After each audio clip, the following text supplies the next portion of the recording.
Welcome sa Dries TV. Kung interesado ka sa ganitong news, huwag kalimutang isubscribe ang ating YouTube channel. Maraming salamat!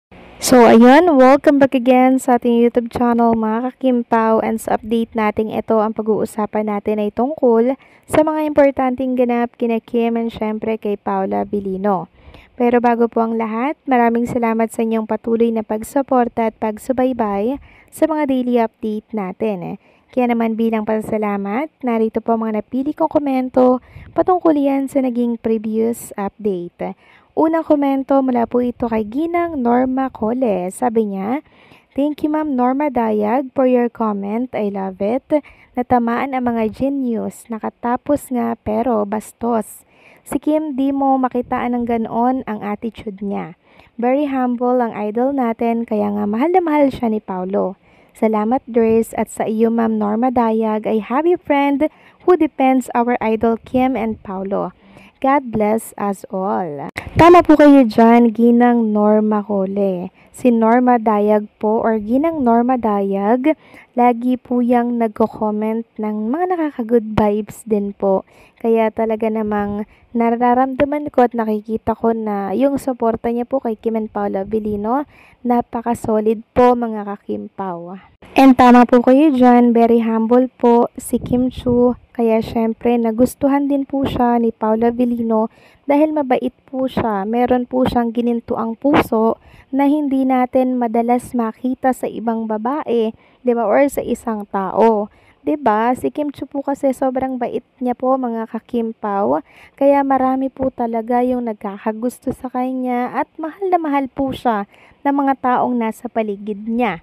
Kasi alam po ng mga taong ito kung gaano kabait si Kim Chu at kung gaano kabuti ang isang Kim Chu.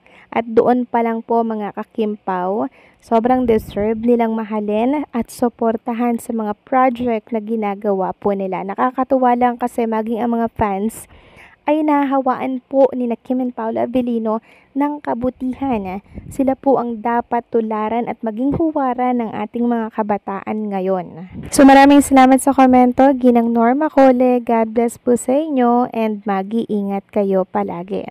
Samantalang ang next comment naman natin mula po kay Ginang Norma Dayag. Sabi niya, yes, true yung pagmamahal niya kay Kim, di fake. Di tulad ng kay Jay na pilit kasi yung interview sa kanya ay nata-turn off siya sa babaeng maarte, mabagal kumilos at mata pobre. Sino ba yung tinutukoy niya kundi yung idol nyo? Di daw siya na-attract sa ganda ng babae kundi sa ugali. Kaya kayo mga bashers, kayo namang husgahan naman kasi sa ganda ng idol nyo. Pang beauty pageant ko no, bakit siya pinagpalit ni Raver Cruz at Paula Abilino? Sa isang simple ang kagandahan lang. Discover it by yourself. Beauty is useless, character is the best. So ayan, mga genius ko no, na fans as well as bashers of this artist. Yan po yung sinasabi ko sa inyo mga kakimpaw. Na what is beauty? Diba? Useless yung beauty mo kung yung character mo ay hindi naman maganda. So maganda yung kay Kim Chu. Maganda na, may character pa, mabait, lahat na mga kakimpaw nasa kanya na po. Kaya nakakatuwa lang kasi talagang pinagtagpo sila ni Paulo Abilino, 'di ba? Kasi very compatible talaga sila, nagkakasundo sila sa mga gusto po nila. Parang iisa lang po yung gusto nila. 'Di ba? Parang may ganun, may iba kasi na mag-couple na parang hindi sila nagkakasundo, parang parang may iba't ibang way sila ng mga desisyon, 'di ba? Pero si Kim and Paula Abilino, iisa talaga mga kakimpaw, nagkakasundo talaga sila. And yan yung tinatawag na very compatible kahit na sa ugali, sa desisyon, lahat, 'di ba? So very compatible talaga sila. So maraming salamat sa komento, Ginang Norma Dayag. God bless po sa inyo and mag-iingat kayo palagi. So eto na nga, pag-usapan na natin mga kakimpaw ang mga topic na nakalap natin sa araw na to ng Friday. At unahin na nga nating pag-usapan ng tungkol dito sa dapat nating abangan. Walang iba kundi po ang pasabog na ayuda para po yan sa teaser or full trailer po ng The Alibay ngayong Friday. Grabe, baka hindi nyo kayanin mga kakimpaw. Yung mga ilalabas po ng Dreamscape and ng Prime Video PH. Naku, maghanda na po kayo ng maraming oxygen kasi baka hindi nyo po kayanin mga kakimpaw yung kilig and yung intense na masasaksihan nyo po dito sa full trailer ng The Alibay. And for sure, hindi pa man po yun lumalabas ngayong umaga, mga kakimpaw, or ngayong hapon, or ano oras ko ba ito na-upload. Trending na po agad yan. Kasi nung nakaraan, nung inilabas din po yung pasilip, trending, viral po agad mga kakimpaw. Lalo na yung ilalabas nila ngayong Friday. Grabe yun mga kakimpaw. Kaya make sure na meron kayong maraming oxygen and syempre, pahinga. Kasi hindi nyo kayanin mga kakimpaw. Samantalang next topic naman tayo, pag-usapan natin mga kakimpaw ang tungkol nga po dito sa pinag-uusapan kahapon pa tungkol kay Kim and Paula Avellino sa naging update po natin.